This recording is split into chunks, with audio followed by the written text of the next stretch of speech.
Hello guys, good morning everyone. Tayo ngayon guys ay magluluto ng tilapia. Iano natin ito guys, sinigang.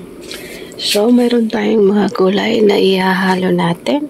Okra, pichay, and then talong. Yan. Ito guys ang ating breakfast. O diba? Yan. Para healthy lagi ang ating katawan. So, dagdagan ko siya ng tubig na kunti. Kasi kunti lang ang tubig. So, pakukuluin muna natin siya guys. And then, takpan muna natin. Binalikan natin guys ang niluto ko. So, nilagay natin yung okra at saka talong. O yan, diba? Tatakpan muna natin ulit. Tapos, isusunod natin yung pichay.